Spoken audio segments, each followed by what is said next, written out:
This episode is brought to you by Schwab. Do you ever think about your money? Sure you do. You probably think about it all the time. But guess what? Your money has been thinking about you too, and it wants you to know that a financial plan can lead to 2.7 times higher net worth on average. That's why Schwab makes starting one easier than ever, with one-on-one guidance from a financial consultant and a complimentary online retirement plan that you can start in as little as 15 minutes.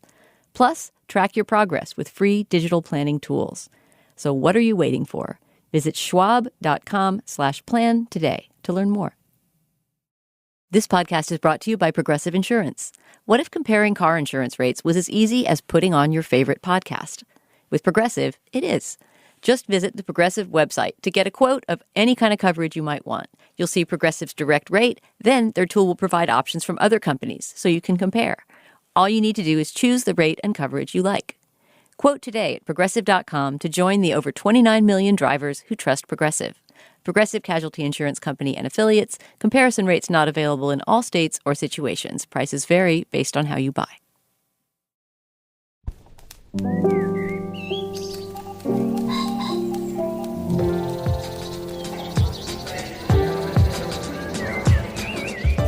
I'm Stephen Metcalf, and this is the Slate Culture Gabfest Dead Ringers Gynecological Horror Edition. It's Wednesday, May 10th, 2023. On today's show, Dead Ringers. It's a prestige TV remake of the classic David Cronenberg film. This one stars Rachel Weisz as twin gynecologists with a plan to change the world for the better? Not so sure. It's on Amazon Prime.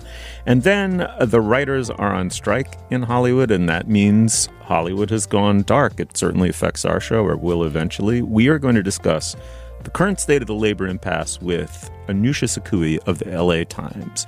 And finally, traffic, aka virality, though I think it means other things too, has come to define the internet over the last 20 years.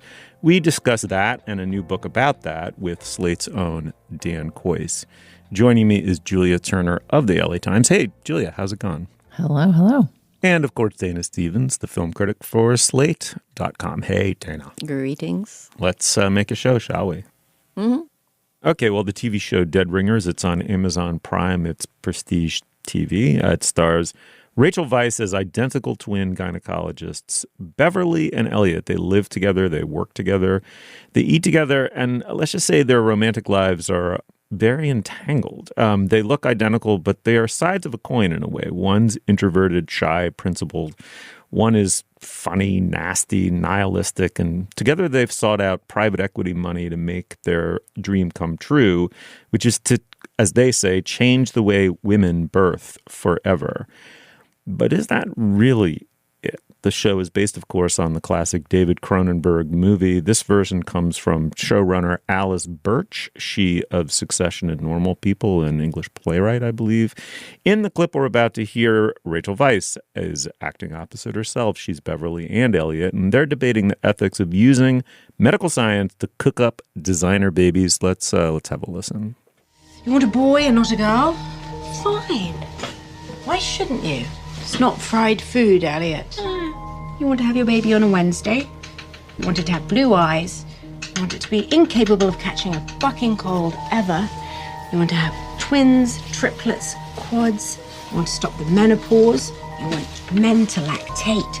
You want female sperm. You want me to grow you a baby out of nothing. You want me to tighten your vagina whilst I pull a baby out of your belly button? Fine, bring it on. Let's do the research. Let's make anything fucking happen. It's not what we do, Elliot. Oh, that's not what you do. All right, let me start with you, Julia. This is quite a show. The one thing all critics seem to converge on is what a tour de force acting performance it is from Rachel Weisz to play both sides of a kind of split personality. What'd you make of this show? I mean, it was funny to encounter this show the week after talking about Are You There, God? It's Me, Margaret, and have that brief conversation about how no period blood is shown and what that choice meant, because this TV show shows you all the blood in all the places. And I found it actually electrifying and moving to be shown. I mean, it's in a kaleidoscopic montage of visceral shots of literal viscera, but to like be brought into the kind of emotional reality and violence and insanity of birth. Like, it's such a profound subject. And so the way in which this show portrays miscarriage, blood, the little bit and bob of the thing that did not become a fetus, the, stillbirth, postpartum maternal mortality, just the many outcomes that can happen when a pregnant woman goes into the birthing chamber, I found like radical and amazing and electrifying. And then the fact that what that is sort of an avenue for is this tour de force creep performance from Rachel Weisz of these like very, very twisted twins and their twisted relationship. It's all this adaptation of a David Cronenberg film that's an adaptation of a novel that's a novelization of two real-life twin gynecologists in New York. Was funny. Like, it feels like there's something important to be said on this subject, and it feels like having, several women make this show in this moment in American history and TV history is an opportunity. And then the fact that it's kind of like a camp soap. I wasn't sure I loved how those pieces came together. What am I missing? I mean, have both of you or either of you seen the Cronenberg movie Dead Ringers that this is based on, or that they're based on the same novel, as Julia said? Confession. I never have seen that movie. I didn't think either of you had, because I know you're both squeamish about viscera and things like that. I mean, I will just say that when I heard there was a Dead Ringers spin-off TV show, my first thought was, why is one needed and why is it gender switched, right? I mean, in real life, the twin gynecologists who their real life story is so much more bizarre than almost anything you could imagine in fiction. But they were both men, and a big part of why the story was so fascinating and creepy, and really what Cronenberg's film was all about, was the misogyny inherent in these twin gynecologists having this kind of obsession in Cronenberg's imagination with sort of, female monstrosity, basically, right? It was a show about these two men's projections and imaginations of womanhood. Mm. And then this woman played by Genevieve Bujold, who they sort of, swap back and forth between them. Obviously, gender swapping the story changes that angle. And I think in some ways this show makes sense of that dramatically, and in some ways it doesn't. I mean, it's not anymore a show, I would say, about fear and horror of the female body, the way that the Cronenberg film is about that. But it does do some smart things with sort of contemporary trends about wellness, right? I mean, the way they get this VC capital is that they have to kind of woo this Sackler-like pharma millionaire, played wonderfully by Jennifer Ely in a much meaner performance than she usually gives, right? She's always someone really glowing and maternal, and suddenly she's this horrible snake, and she's absolutely great in the role. Evil Ely is the best. Absolutely, yeah. I kind of want a show with just Jennifer Ely ruling the world in an evil manner, because she's only in a few episodes of this. But I'm not sure that this show makes very much dramatic sense, if that makes sense. And I can't get it without spoiling the end. There's 6 episodes, and I've seen all of them now. Without spoiling the stuff that happens in the last episode, I can't quite get into why, but thematically, right, the idea is that what's scary about these two women is that they are kind of Frankensteins behind the scene. In fact, that's explicitly referenced at one point, that they're manipulating, genetics and human reproduction in this scary way.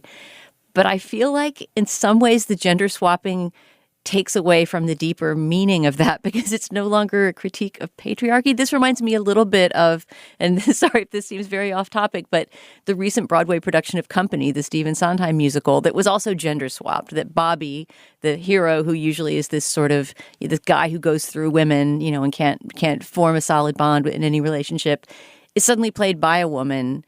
And to me, it's not that gender swapping can never make sense, but in certain scenarios, if you're critiquing the way men treat women in straight relationships in mainstream culture, and then suddenly women are playing the men, it's not really quite clear what you're critiquing anymore. Does that make sense? So to me, in a way, I think this would be my ultimate statement on Dead Ringers. It's the placeholder for a great stunt performance by Rachel Weisz playing these two crazy opposite personality twins. But I am not sure what the show is about other than that and a lot of gore. I don't know that I've ever had such a, appropriately in this instance, like split reaction to a TV show, which is that I thought the first hour, whatever the pilot was drop dead, like stone cold brilliant. Vice is just, I mean, it is a tour de force. It's an astonishing piece of acting, double piece of acting. But, and the drop off to the second episode and then to the third was it plunged, I mean, in my estimation. And what I note is that Alice Birch, who created it from the, IP, wrote the first and the final episodes. And I just thought the first was actually, in its own weird way, for being a Pomo Gothic, I thought the first one was actually quite, in its own weird way, sort of subtly drawn. The humor was very wicked and alive. It came from a definite sensibility, and it was on point over and over and over again about the plight of women in all respects in the modern/postmodern world. And then in the second one, all of a sudden there's this ham-handed satire about private equity and the Sacklers, and Ely's wonderful. But I thought that we've seen it, right? Like Succession is the category-killing prestige TV dramedy right now. But here's what I think the show conceptually landed for me, in that here we are, and I mean, the show is, first of all, obviously it's about the gore of giving birth and the plight of childbearers, like just the sheer physical torment of childbearers in a society in which, for being, technologically advanced and medicalized, the control of that process is in the hands of men. And out of that discrepancy comes these horrible injustices that at least one of these sisters wants to rectify. That, to me, is utterly gripping. But then on top of it, I think what this is about is we all have this is a dialectic, these two sisters, right? And under this phase of whatever you want to call it, history or capitalism, we all have both of these impulses. One is the completely nihilistic, malice-filled sellout who understands that the rule is there are no rules. And if you don't throw away all of your sense of norm obedience, you're going to die on the fucking vine of late capitalism. And there's another part of us, which is Emily Dickinson or whatever, or principled, morally principled, shy, introverted, withdrawn, and doesn't want to hand all of ourselves over to this giant, horrible financial leviathan, which is being satirized here.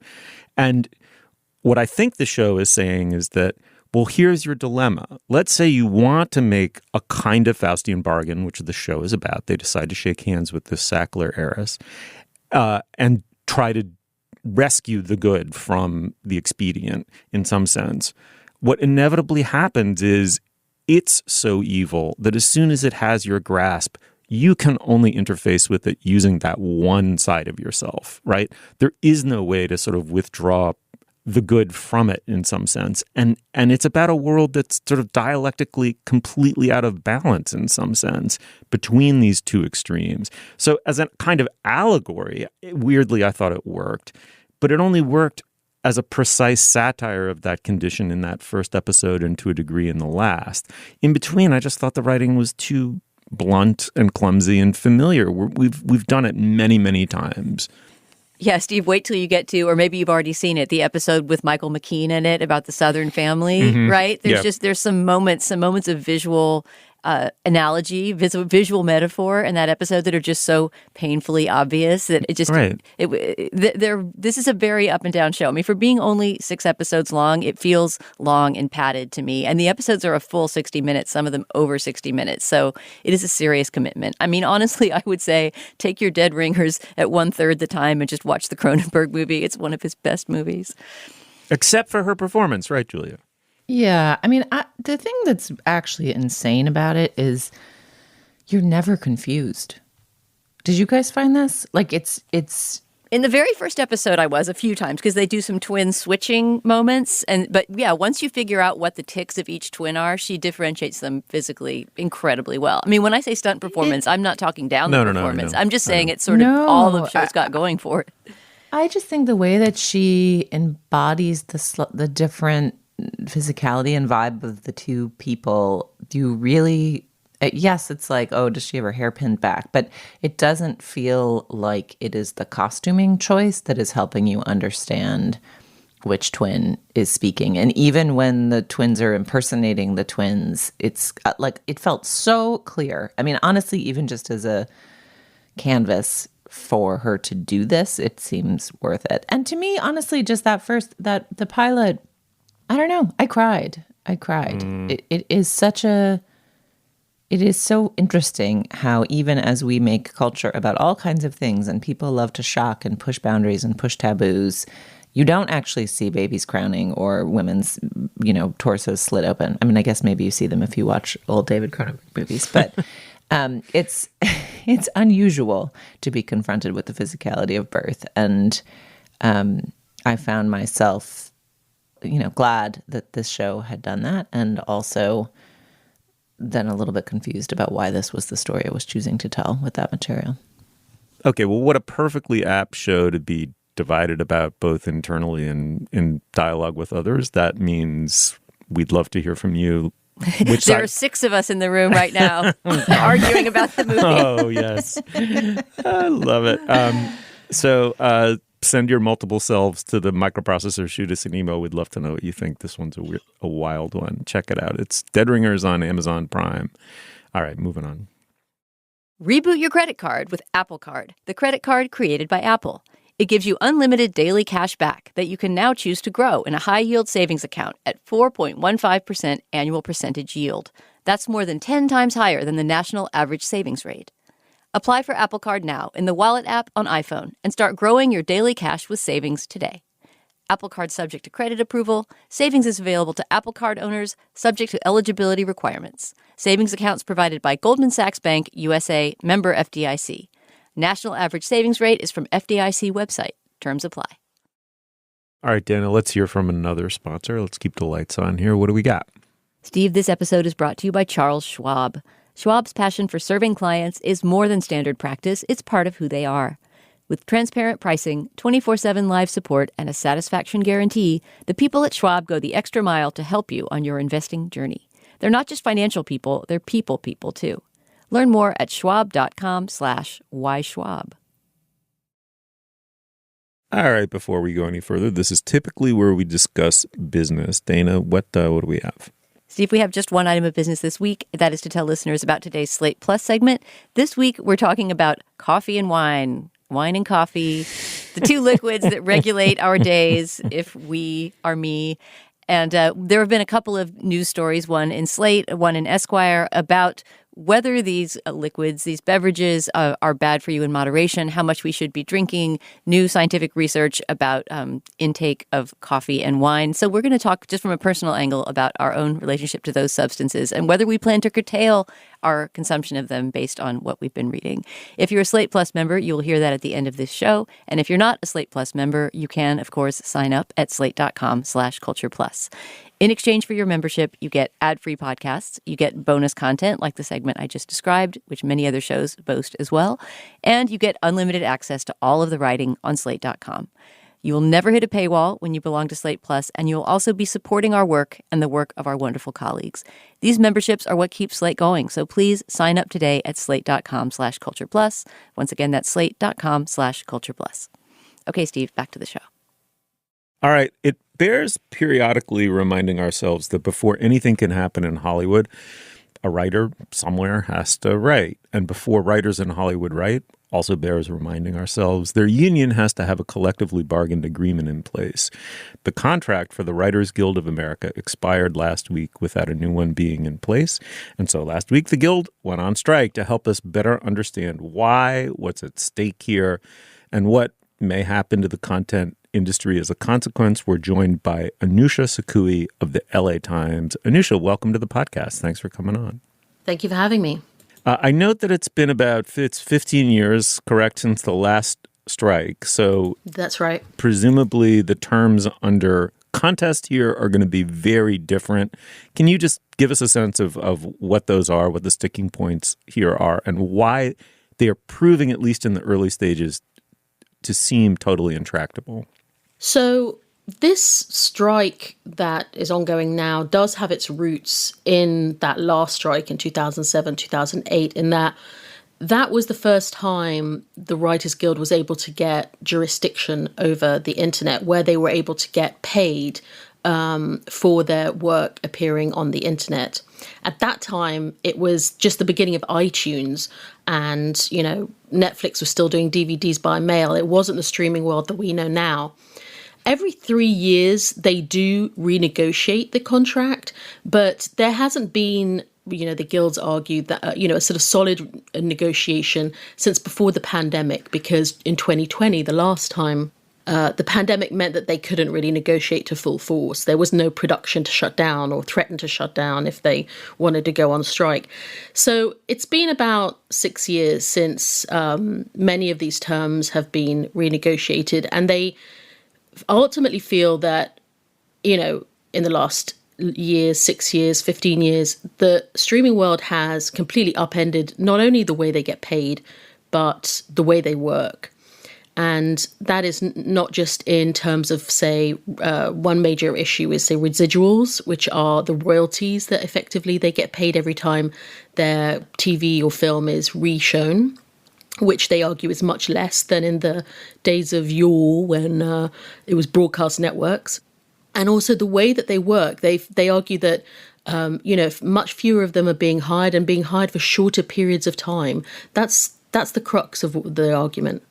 And part of that has to do with, of course, the rise of the type of streaming show we see in television writing as well, right? There are sort of fewer films being made than there were 15 or 20 years ago in general. And then shows, instead of being almost automatically 20 to 24 episodes, which, since writers are paid by episode, and then episodes that could potentially be rerun with writers getting a residual for each episode, we have these 6-episode, 8-episode, 10-episode run, sometimes with smaller rooms, which is part of what writers have articulated as the key sticking point. Is that a fair summary about how the working conditions are different in the writer's view? Yeah. The streaming companies have popularized shorter series, 8 to 10 episodes, and also this thing called mini rooms, which are small groups of writers that are burdened with having to thrash out most of the series, but they argue they don't get paid fairly enough for that work. And often the mini rooms happen before a green light, right? Isn't that also one of the sticking points? Yeah, it happens before it's greenlit, which is different to how it used to be. You used to have a pilot, and then a show would get picked up and writers would be hired throughout the production. So that has multiple effects. So not only might you work for 14 weeks, right, compared to 10 months, which is what the WGA is saying, you're being paid less. You're having to string more of those jobs together to make your year. And also one of the aspects is that the writers are arguing is that production has become disconnected from the writing. So, you know, they might have a mini room before it's green lit, and they might, you know, do the work on writing some of the episodes, and then the production happens, you know, maybe if it happens months down the road, maybe years, and then the writers aren't necessarily then picked up to go and assist that production and work on that production, and they argue that they're not learning their trade anymore, and showrunners are being overburdened with too much work. So tell us what the studios would say about all these arguments. What's their view of this impasse? Their arguments are multifold. One of the requests from the WGA is to have a minimum number of writers working for a minimum amount of time. And they say that is to preserve the existence of a writer's room. The studios think that's paying for people who they don't necessarily need to be hired. They argue that some showrunners or creators of shows just like to work alone. They don't want to be hamstrung and not have the flexibility of hiring, you know, as they want. So, and they also don't think that they need to be hiring people for long periods of time so that they can be involved with productions. So that's part of their argument. They also argue that writers are being paid more in residuals than they have for many years, which is true. The WGA's own analysis shows, a near 30% increase in residuals being collected, for the industry as a whole over the last 5 years. And some of the proposals that the studios haven't counted, for example, the WGA wanting residuals linked to viewership, which would require the studios to open up their data banks. This was something, Anusha, that really shocked me about your last post. You've been covering the strike regularly since it began last week. And the most recent post you wrote contained some of this information about how the tech companies, the streaming companies, don't even release viewership data to the writing teams that are creating the shows, which I had just assumed that it was just us consumers that were not allowed to see inside that black box. But it is somewhat shocking that you're paying someone for creating a product and giving them no data whatsoever as to how that product is doing on the marketplace. And to give you Netflix's point of view, they argue that, they share the top 10 films and TV shows. They say that they do share some data, but writers argue it's not like the public, data or viewership data that they were used to getting from, broadcasters. And Amazon and other companies share nothing whatsoever, right?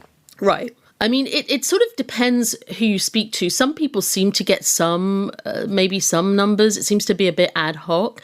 But I think largely creators say that they don't get enough data to be able to negotiate their own contracts well and to be able to estimate the performance of their shows or films. Anusha, am I right in thinking that, first of all, whenever there's a labor impasse of some kind, there's very heightened rhetoric. It is a negotiating strategy, if nothing else, to make it seem as if the chasm between the two sides is vast and, possibly, unpassable. And then at some point in the process, there's movement and then a deal and everyone moves on. So in the short term, as you say, things go dark, especially if they're the sympathy strikes, then everything goes dark. That obviously affects the content industry. But there are long-term effects, and we've had a chance to understand what the long-term effects of the last strike were. The terms now are different. As has been said, it's a proxy war in the much larger war between big tech and creatives.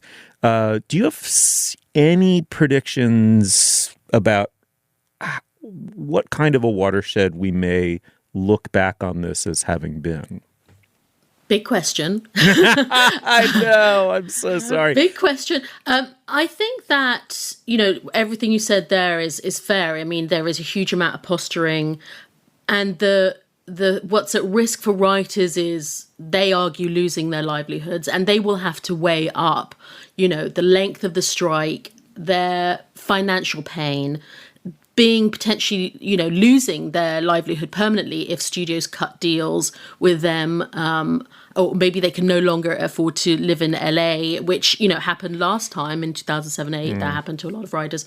So they will have to weigh that up. But at stake is, getting a proper foothold in streaming and making their careers, able to give them a sustainable income. That's their argument, right? And also, I mean, we've got a new technology, breathing down their necks, which is artificial intelligence. And that's part of the negotiations as well, trying to get ahead of that. So I think there's a lot at stake. And for that reason, people think that this could go on for a very long time, this strike. I think that last AI bit is really interesting. So, as the two different sides have begun to articulate the positions that they left at the negotiating table when they broke off talks and the strike began, the Writers Guild has articulated that they requested that the studios commit that shows should be written by humans. And in the Writers Guild, the studios responded by saying that they would agree to have an annual meeting to discuss advances in technology, which I think the Guild has had fun pointing up as a ominous counter for those who would prefer to not have their jobs replaced by robots. But I do think one of the interesting dynamics on the studio side is the potential tensions between the classic studios who've had to refashion themselves to compete with Netflix and the technology companies that have surged into Hollywood, and, the differences in their balance sheets, the degree to which halting production hurts their bottom lines as their cupboards of entertainment will start to run barer as the weeks and months progress. And that sense that like here is a place where a set of creative workers can confront an industry that has been transformed by technology, and that somehow I think the Guild has done a good job this time of articulating stakes that feel universal rather than having it seem like kind of a parochial Hollywood fight about how much writers get paid, which in past, I think there's, whenever the writers strike, it's a national story.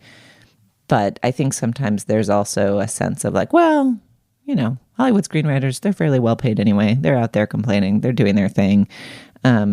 Somehow I think that the entrance of tech companies into the arena, so far it feels to me like the writers have done a good job using that to make this feel like a more universal conversation. Yeah, and they're trying to preserve their way of working. They have argued that effectively, the tech companies are trying to do to their industry what they've done to others, the Uberization of it, making it into a gig economy, which the writers are trying to fight against. Sometimes I think one of the questions is going to be how much can you stop that? One of the big efforts is to preserve the writer's room. That's the whole thing behind minimum numbers of writers being employed and minimum times of employment. That's one of they're trying to preserve this way that they used to work or have been working. And question is, can you stop the advancement of technology? And like you said, besides Netflix, but Apple and Amazon, their video businesses are not their biggest businesses, and so it's not going to be their main focus in the way that it is for some of the studios. So I think it is definitely going to be interesting to see how that all plays out.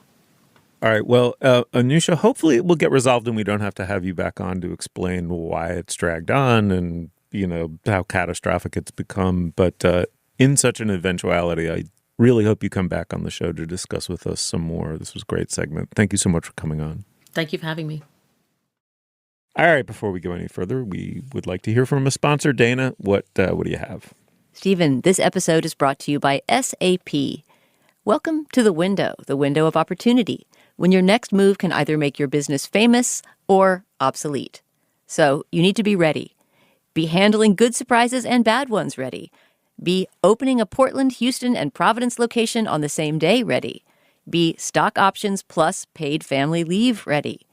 SAP has been there and can help you be ready for anything that happens next, because it will. Be ready with SAP. Reboot your credit card with Apple Card, the credit card created by Apple. It gives you unlimited daily cash back that you can now choose to grow in a high-yield savings account at 4.15% annual percentage yield. That's more than 10 times higher than the national average savings rate. Apply for Apple Card now in the Wallet app on iPhone and start growing your daily cash with savings today. Apple Card subject to credit approval. Savings is available to Apple Card owners subject to eligibility requirements. Savings accounts provided by Goldman Sachs Bank, USA, member FDIC. National average savings rate is from FDIC website. Terms apply.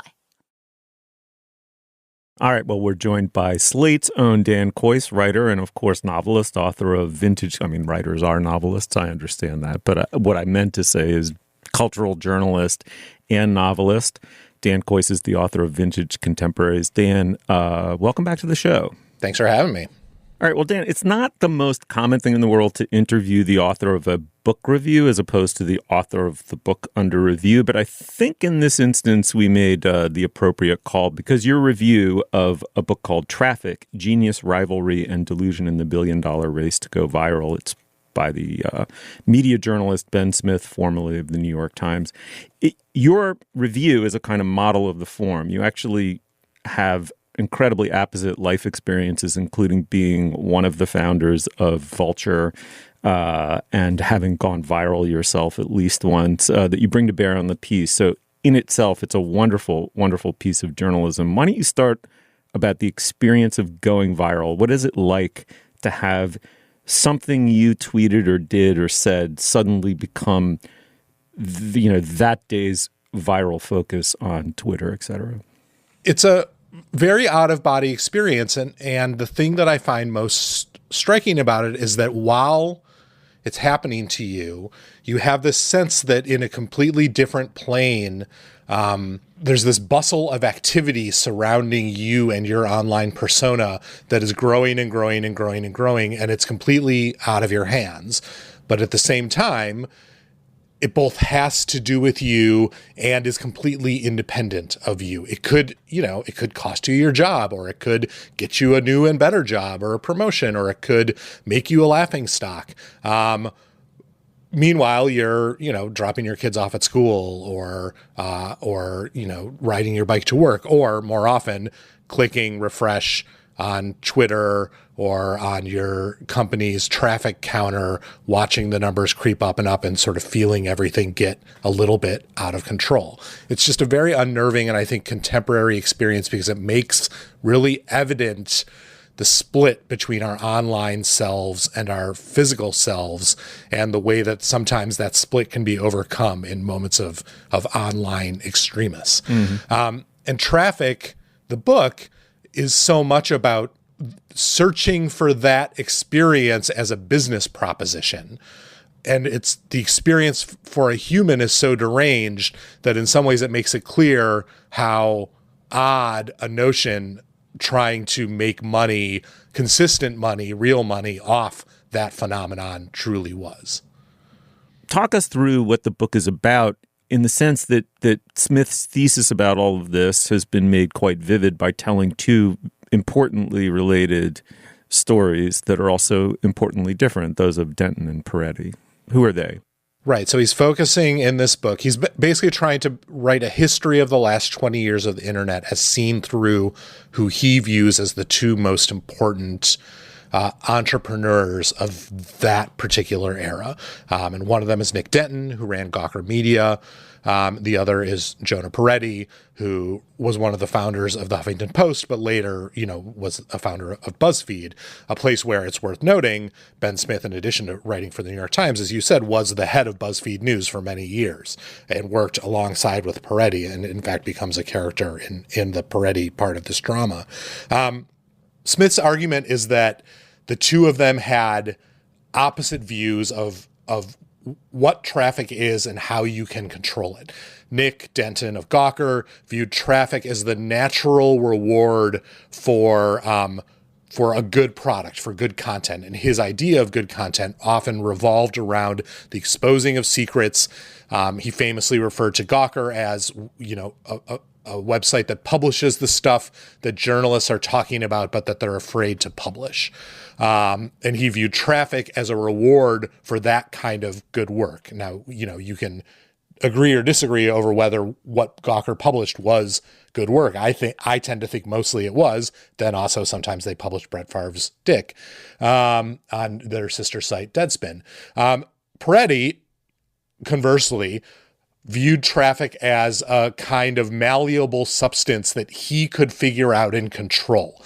And so the goal wasn't to create work according to some philosophy of what people want to read.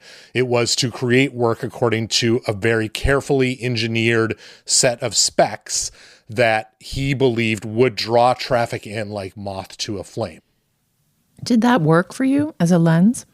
It seemed limiting to me, in part because, I think in large part because my experience of reading on the internet in what I now think of as the golden age of reading things on the internet only had a little bit to do with Gawker Media sites and BuzzFeed. To my mind, the internet of the, maybe of 2003 to 2011, what was so glorious about it was it was this incredible cacophony of voices. And they didn't seem mostly to be desperately questing for traffic.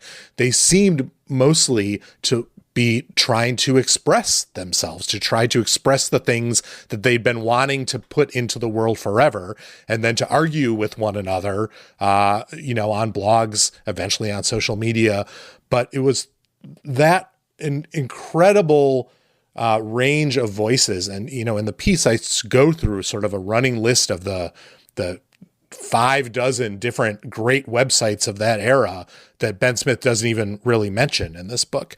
That was what that era was about to me. I know that from a business standpoint, nearly all of those sites are footnotes, but it's rapidly becoming clear that in the long run, Gawker Media and now BuzzFeed are also probably footnotes.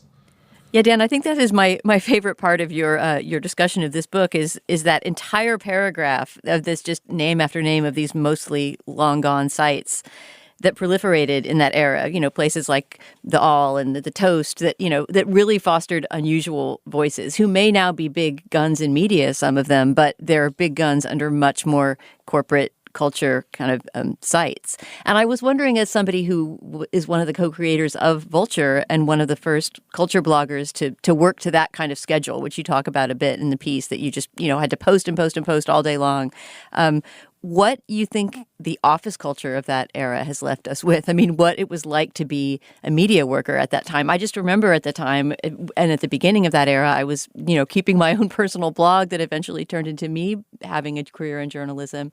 But I remember being so horrified at stories of the leaderboard at Gawker and the way that they literally had like a big, right? I mean, just a big visible board to everyone in the office, giant showing TVs how many that showed how everyone is doing for the day and what the top posts were at the site. That was also public. It was publicly available information to anyone on the internet. If you wanted to see, you could at any moment. I mean, that just seems like such incredibly unhealthy work culture. And I wonder both what it was like to work under that and to what extent you think that there may not be leaderboards with traffic being posted minute to minute anymore, but how that's affected the way journalists think about their work. I will say that the leaderboards were far from the most toxic aspect of working at Gawker. And I was somewhat lucky in that Vulture was launched as an experiment at a legacy magazine, New York Magazine, that was trying to figure it out and wasn't nearly as focused at a granular level on traffic as a place like Gawker. Gawker really was an exception at that time. I don't think there was any other company in those days where individual writers knew what individual posts were doing traffic-wise. The big difference is that now that's true most places. Like, it's very unusual, I think, at this point to be a writer for any kind of corporate-owned website. Even, and Julia, please correct me if I'm wrong, even the LA Times, I think it's unusual to not know which of your pieces are hits, which pieces are drawing in traffic, and to not at least have conversations about what it is the publication should be covering, or at least what it is that it seems readers are most interested in. And it doesn't seem toxic to me anymore in the way that it seemed toxic at Gawker, because most publications are not actively pitting their writers against one another in a kind of like blood sport. But it definitely doesn't seem to have had a salutary effect on the journalism that we all do overall, to know that you've got to draw traffic and that your publication is on a razor's edge at all times. Yeah, I mean, one of the things that's interesting about having been at Slate through this boom moment that Ben Smith is describing is that Slate was the product of a different, earlier internet boom moment. Slate was founded in 1996 by Microsoft, who was like, hey, the internet, we've invented it, kind of. Maybe there should be some sites on it. Let's hire this guy, Michael Kinsley, and see what he does. And I think Michael Kinsley was like, hey, the New Republic, that was a fun place to work, but printing all that paper costs so much money. What if we just do it online? Maybe that'll work better. So it was always funny to be navigating this era of experimentation at a site that was a kind of veteran of an earlier era of experimentation and a survivor of an earlier era of experimentation, and to be operating with sort of constraints that at times felt limiting. Like, we weren't spending $68 gajillion a month on journalists. We weren't taking venture capital as like a big example. Yeah, well, I mean, we were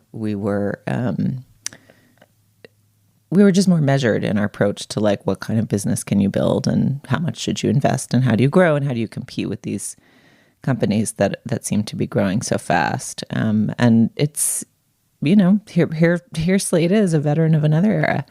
To get back to your question about the LA Times, the thing that's interesting about a newspaper newsroom is that the so much of the work of the team is actually out in the world, like finding information to put onto the internet. It is a slightly less internet attached place. Right. On the other hand, the internet is where we put our stories. And so understanding those dynamics of attention matters. And I will say for all, like, there's a great essay by Nathan Heller, formerly of Slate, sort of describing some of the culture change at Slate as it navigated some of these eras that, I think I am still of the belief that having the information about what audiences are interested in is useful. Like, I just don't think it's a good posture for journalists to be anti-information. Like, fundamentally, we are pro-information as a tribe. And like our core belief is that not only can we find information, we can like use it and comprehend it wisely. So the illusion that we may have had in the past in publishing a print bundle, that each story in that bundle was lovingly read and they were all equally interesting and they were all perfect because we thought they were, was like obviously delusional. So I'd rather have the information and try to make smart decisions about it than not. The sneakers package was still a good idea, though, Julia. Yeah, absolutely. It's been remarkable over the last couple of weeks to read all the really interesting essays that have been published around this book.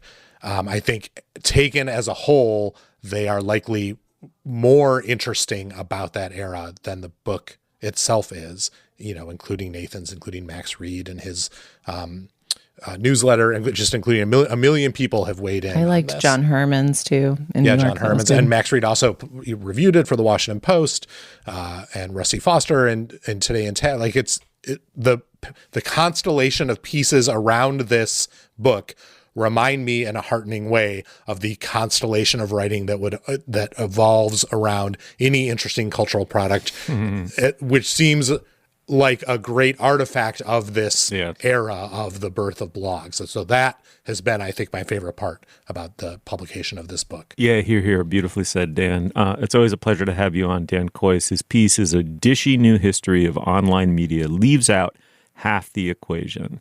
Thanks for coming back on, Dan. Thanks, guys. All right, now is the moment in our podcast where we talk about another podcast. Dana, what's up? First of all, picture this. A famous mustache, Saturday Night Live sketches, a college professor who's a Doja Cat fan.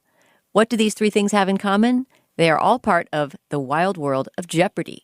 The brand new podcast, This is Jeopardy! The story of America's favorite quiz show, peels back the curtain on the legacy of the show. It takes you behind the scenes of the game that has kept us guessing, laughing, and cheering for more than 60 years. Each week celebrates favorite moments from Jeopardy's history, including the early days with Art Fleming as host, to the rise of the great Alex Trebek, to Ken Jennings' historic run, and many more. Hosted by Buzzy Cohen, find and listen to episodes now, wherever you get your podcasts. All right, now is the moment in our podcast when we endorse Dana. What do you got? Stephen, I got a good one this week. I'd love to hear it. So as of yesterday, May 8th, the UCLA Film and TV Archive, which is really one of the great resources for film restoration in the world, just released this fantastic new database of old newsreels. They're all the Hearst newsreels, the newsreels that came out of the Hearst Company that were shown, before movies in theaters from 1929 to 1967, as long as the Hearst newsreel existed. So you can imagine, given that these came out every few days, if not every week, that there are probably thousands, there have to be thousands, tens of thousands of newsreels now archived and beautifully restored in this database, which they made really, really searchable. And I saw this on Dave Kerr's Twitter, the film historian. He said correctly that this is the ultimate time suck. So if you go to newsreels.net, that's the website where the UCLA Film and TV Archive has posted all of these. and they're super indexed, they're super searchable. You can do it by subject, you can do it by year. You basically feel like you're watching that segment of Citizen Kane, News on the March, right? I mean, that's the kind of thing it's parodying. But it's the real thing that played in real theaters for all those years. And already I've seen people finding incredible gems in here, including a Buster Keaton scholar who is just one of the great archive divers in the world, found a clip that I'd never heard of him speaking for the first time, the first time his voice was recorded basically for sound film in 1930. So before he'd ever spoken in a movie, he had, done a little comedy bit for a newsreel, and she found it. Anyway, I think pretty much any topic that you wanted to search, you could probably come up with gems like that. So go to newsreels.net and tell me when you surface what you found. That is a great endorsement. That is very cool. Julia, what do you have? Well, I have a LA Times homage endorsement today. It's been a great week in our newsroom. The paper won 2 Pulitzers yesterday. Very fun to see the team's work recognized in that way. And it occurred to me that I had not yet shared with our listeners this amazing project that our books editor put together called the Ultimate LA Bookshelf, which is the consummate list of things to read if you want to understand LA. And it goes back decades and it's cross-genre. The team working on it put together this amazing panel of LA literature experts. It's a really wide-ranging list. I'm already reading my way through it. It's an incredible guide. So again, it's the Ultimate LA Bookshelf for anybody who wants to understand this city and its striking writers and everything else that happens under our sunny, although actually today, slightly gray skies. All right. Well, this week, as part of my ongoing attempt to come to terms with classical music, I was listening to the Chopin Nocturnes, these little piano pieces that are filled with deep moods. And there's a justly famous recording of them by Arthur Rubinstein, the pianist. But I was looking for something a little fresher, not that those aren't wonderful. And I came across a Canadian-born classical pianist named Jan, and I don't know how to pronounce his last name. It's spelled like Lisiecki, basically, Lisiecki. And he's this wunderkind, and he's been probably not hurt in his career for looking like a very young, dashing Matthew Modine or something. I mean, he's just an improbably good-looking young man with this amazing mane of sort of golden blonde hair. But he doesn't appear to be hyped, actually. I mean, he's a real piano prodigy and was signed to Deutsche Grammophon at the age of I don't know, like 14 or something, or 15. And I think his recording of the Nocturnes is gorgeous. It's simple and straightforward in some sense, in that there's no gimmicky newness to it.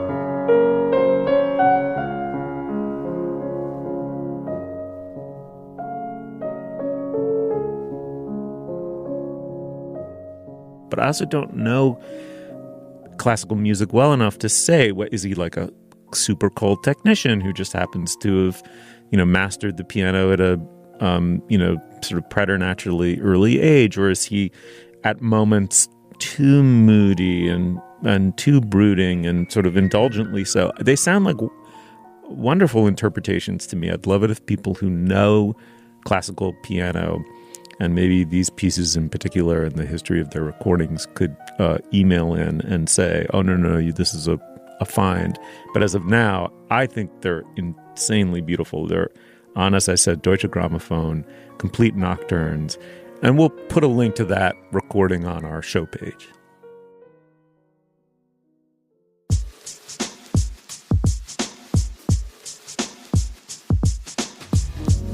Julia, thank you so much. Thank you. Thanks, Dana. It was a pleasure. Yeah, really fun. You'll find links to some of the things we talked about today at our show page. That's slate.com/culturefest. And you can email us at culturefest@slate.com. Our introductory music is by Nicholas Bertel. Our production assistant is Yesica Balderrama. Our producer is Cameron Drews. And a special thanks to Jared Downing for helping to pull together the show, selecting the clips, etc. Thanks a lot, Jared. For Dana Stevens and Julia Turner, I'm Stephen Metcalf. Thank you so much for joining us. We will see you soon.